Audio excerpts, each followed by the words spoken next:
Hello viewers, இன்றைக்கி நான் எதை பற்றி பேச போகிறேன்னா, இங்கே ஜெர்மனியில் வந்து ப்ரெக்னென்ட் ஆனதுக்கப்புறமா வந்து சில விஷயங்களை வந்து நம்ம முன்கூட்டியே பண்ண வேண்டியது இருக்கும். அதெல்லாம் பற்றி நான் இன்றைக்கி பேச போகிறேன். ஃபஸ்ட்டு வந்து ஒன்ஸ் ப்ரெக்னென்ட் ஆனதுக்கப்புறமா நம்ம நார்மலாக செக்கப் போவோம் டாக்டர்கிட்ட.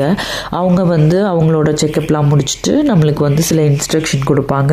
அதுக்கப்புறம் அவங்க சொல்லுவாங்க நம்ம ஹெபாமா புக் பண்ணணும். ஹெபாமானா இங்கே யாருன்னா மிட்வைஃபை தான் இங்கே ஹெபாமான்னு சொல்லுவாங்க. ஏன்னா ஆஃப்டர் குழந்தை பிறந்ததுக்கப்புறம் ஹாஸ்பிட்டலில் ஃபஸ்ட்டு செக்கப் அதெல்லாம் பண்ணி நம்ம வீட்டுக்கு வந்துடுவோம். அதுக்கப்புறம் பார்த்திங்கன்னா ஹெபாமா தான் வந்து ஃபாலோ அப் செக்கப்லாம் பண்ணுவாங்க பேபிக்கு. பேபியோட வெயிட் பார்க்குறது நம்மளுக்கு. ஏன்னா இங்கே வந்து ரிலேட்டிவ்ஸ்லாம் இருக்க மாட்டாங்க. இங்கே ஜெர்மனியை பொறுத்த வரைக்கும் அப்பா அம்மா மட்டும்தான் இருப்பாங்க. அந்த பேபியை வந்து அப்பா அம்மா 2 பேர் மட்டும் தான் பார்த்துக்கிற மாதிரி இருக்கும். வேறு யாருமே ஹெல்ப் இருக்காது. அதனால மோஸ்ட்லி வந்து இந்த ஹெபாமா தான் வந்து எல்லாருக்கும் எல்லா பேபிஸ், அதாவது பேபி பிறந்தவங்களுக்கு வந்து ஹெல்ப் பண்ணுவாங்க. அவங்க வந்து ஃபஸ்ட்டு வந்து குழந்தைங்க எப்படி வந்து குளிக்காட்டுறது, குழந்தைங்களுக்கு மசாஜ், அதுக்கப்புறம் வந்து குழந்தைங்களுக்கு வந்து இருமல் சளி பிடிச்சாலோ இல்லைனா அவங்க வந்து வயிறு வலியால் கத்தினாலோ அவங்களுக்கு என்னென்ன மருந்து கொடுக்கலாம், நீங்கள் என்னென்ன பண்ணலாம் அப்படின்னு நிறைய இன்ஸ்ட்ரக்ஷன் வந்து இந்த மிட்வைஃப் தான் கொடுப்பாங்க. அதுக்கப்புறம் பார்த்திங்கன்னா சில இடத்துல வந்து ரொம்ப இப்போ லக்கிலி வந்து சில ஹெபாமாஸ் வந்து நம்மளுக்கு குக் பண்ணி கூட கொடுப்பாங்க சில பேருக்கு. அதுக்கப்புறம் வீட்டு வேலையெல்லாம் செஞ்சு கொடுப்பாங்க. ஃபார் எக்ஸாம்பிள் ஏதாவது பாத்திரம் கழுவி கொடுக்கறது அந்த மாதிரி எல்லாம் செய்வாங்க. குழந்தைங்களை பாத் பண்ணுறது கூட இந்த ஹெபாமா வந்து நம்மளுக்கு பண்ணி கொடுப்பாங்க. இப்போ நம்மளால் முடியல அப்படின்னு சொன்னால் அவங்க பாத் பண்ணி கொடுப்பாங்க. ஃபஸ்ட்டு வந்து உங்களுக்கு எப்படி பாத் பண்ணணும்னு காட்டி கொடுப்பாங்க. அதுக்கப்புறம் நீங்கள் தான் பண்ணணும். சம் கேசஸில் உங்களால் முடியல அப்படின்னு சொன்னால் அவங்களே வந்து பண்ணி கொடுப்பாங்க.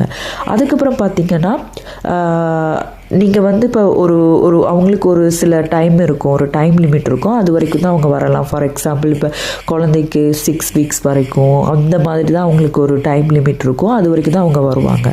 ஆனால் இப்போ சம் கேசஸில் வந்து சில குழந்தைங்க வந்து சிக்காக இருப்பாங்க. சில குழந்தைங்களுக்கு கண்டிப்பாக ஹெல்ப் தேவை. அந்த மாதிரி டைமில் வந்து இந்த ஹெபாமா வந்து எவ்வளோ நாள் வேணுமோ அவ்வளோ நாள் வருவாங்க.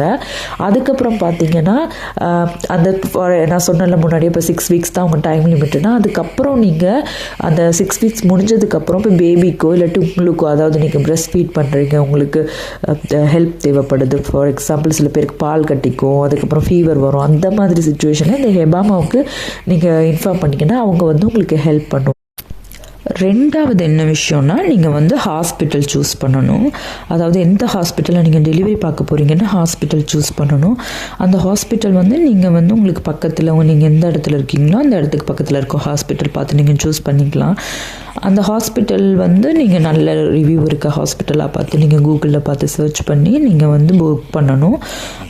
அந்த ஹாஸ்பிட்டலில் வந்து நீங்கள் வந்து நான் நினைக்கிற 34 வீக்குக்கு அப்புறமா உங்களுக்கு அப்பாயின்மெண்ட் கொடுப்பாங்க. ஃபஸ்ட்டு நீங்கள் வந்து கால் பண்ணணும். கால் பண்ணி இப்படியே வந்து நான் இந்த வீக்கில் இருக்கேன், என்னோடய ப்ரெக்னென்சியில் நான் வந்து இப்போ 5th வீக்கில் இருக்கேன், இல்லைனா 20th வீக்கில் இருக்குது, அந்த மாதிரி நீங்கள் சொல்லி அப்பாயின்மெண்ட் போடணும். அப்பாயின்மெண்ட் போட்டதுக்கப்புறமா அவங்க வந்து போட்டதுக்கப்புறமா நீங்கள் வந்து அந்த அப்பாயின்மெண்ட் டேட்டில் வந்து உங்களை பற்றி அவங்க தெரிஞ்சுப்பாங்க. நீங்கள் ஹாஸ்பிட்டலை பற்றி தெரிஞ்சுக்கலாம். நிறைய இன்ஃபர்மேஷன்ஸை கொடுப்பாங்க. உங்களுக்கு எபிடூரல் வேணுமா வேணாமா அந்த மாதிரி கேட்பாங்க. அப்புறம் நீங்கள் வந்து இந்த பாத் டப்பில் டெலிவரி பார்க்க போகிறீங்களா, இல்லாட்டி அதாவது அந்த தண்ணிக்குள்ளே உட்காந்து டெலிவரி பண்ணுவாங்க அந்த மாதிரி பார்க்க போகிறீங்களா, இல்லைனா வந்து உங்களுக்கு லேபர் வார்டில் டெலிவரி பண்ணணுமா, அந்த மாதிரி நிறைய கொஷின்ஸ் கேட்பாங்க. அதுக்கப்புறம் உங்களுக்கு ஏதாவது ஹெல்த் இஷ்யூஸ் இருக்கான்னு கேட்டு தெரிஞ்சுப்பாங்க. நிறைய ஃபார்ம்ஸ் கொடுப்பாங்க.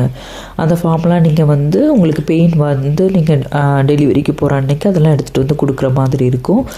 அதுக்கப்புறம் வந்து ஹாஸ்பிட்டல் புக் பண்ணியாச்சு, ஹெபாமாவும் புக் பண்ணணும் நீங்கள். அதுக்கப்புறம் வந்து மூணாவது என்ன விஷயம்னா, இங்கே ஜெர்மனியில் வந்து நீங்கள் வந்து டிஸ்சார்ஜ் ஆகிற அன்னைக்கு, அதாவது பேபி பிறந்து 3 நாள் கழிச்சு தான் டிஸ்சார்ஜ் பண்ணுவாங்க. டிஸ்சார்ஜ் ஆகிற அன்னைக்கு வந்து உங்ககிட்ட பேபியை கையில் கொடுக்க மாட்டாங்க. நீங்கள் கார்ட் சீட்டை காட்டினா மட்டும்தான் உங்கள் கையில் பேபியை கொடுப்பாங்க. ஸோ வந்து நீங்கள் டெலிவரிக்கு முன்னாடியே வந்து கார்ட் சீட்டை வந்து வாங்கி வச்சுக்கோங்க. இந்த கிண்டர் வாகன் செட்டோடையே நீங்கள் வாங்க. அதுக்கப்புறம் வந்து நீங்கள் வீட்டுக்கு போனதுக்கப்புறமா நீங்கள் வந்து கிண்டார்ட்ஸ் வந்து புக் பண்ணணும். கிண்டார்ட்ஸ்னால் வந்து பீடியாட்ரிஷன். நீங்கள் பீடியாட்ரிஷனை புக் பண்ணிவிட்டு அதுக்கப்புறம் வந்து நீங்கள் ஃபாலோ அப் செக்கப்லாம் நீங்கள் அந்த பீடியாட்ரிஷன் கிட்ட தான் பண்ணணும். ஸோ இதுதான் வந்து நீங்கள் வந்து ப்ரெக்னெண்ட்டாக இருக்கும் போதே டூரிங் ப்ரெக்னென்சியில் நீங்கள் பண்ண வேண்டிய விஷயங்கள். தேங்க்ஸ் ஃபார் வாட்சிங். இது மாதிரி நல்ல இன்ஃபர்மேஷன்ஸ், அதாவது இன்ட்ரெஸ்டிங்கான விஷயங்களை தெரிஞ்சுக்கணுன்னா என் சேனலை சப்ஸ்கிரைப் பண்ணுங்கள், லைக் பண்ணுங்கள். தேங்க்ஸ் ஃபார் வாட்சிங்.